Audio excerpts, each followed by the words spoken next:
The end of time in our universe might be the beginning of time in another universe, and vice versa.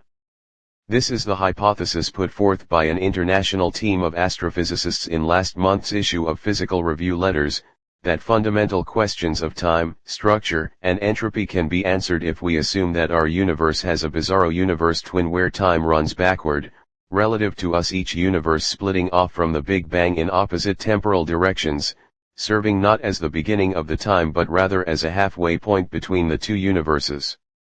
It's a complicated explanation, but maybe not as complicated as the theory we're currently using.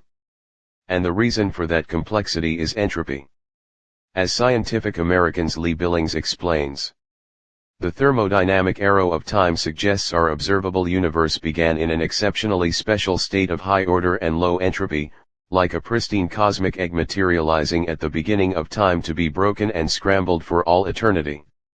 Ludwig Boltzmann, believing the universe to be eternal in accordance with Newton's laws, thought that eternity could explain a low entropy origin for time's arrow.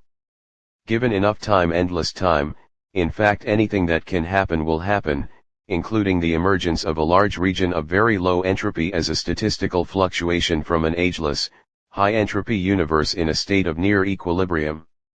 Today's cosmologists have a tougher task because of the universe as we now know it isn't ageless and unmoving. They have to explain the emergence of time's arrow within a dynamic, relativistic universe that apparently began some 14 billion years ago in the fiery conflagration of the Big Bang. The team behind the mirror universe theory, led by Oxford's eccentric but brilliant Julian Barbour, has hypothesized that gravity could be the force that ultimately reorganizes the universe into a relatively pristine low-entropy state suitable for a Big Bang.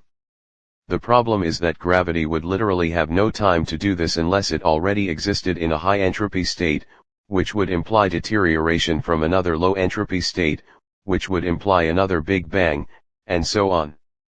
It's not impossible that the universe consists of an infinite series of oscillating Big Bangs, but its turtles all the way down, and unfalsifiable theories of, literally, infinite complexity don't tend to make physicists very happy.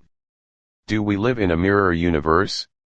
So when you consider that alternative, the mirror universe hypothesis might actually turn out to be the least complex explanation for the Big Bang and the nature of time, two universes bouncing outward into high-entropy states like marbles on a Newton's cradle, with a low-entropy Big Bang resting in the center as the low-entropy origin point of both timelines.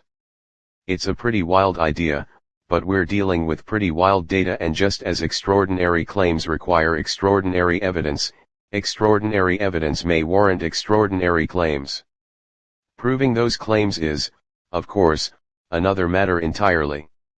From this perspective, maybe George Lucas's Star Wars didn't take place a long time ago in a galaxy far, far away, but in the far future, our deepest past of our mirror universe.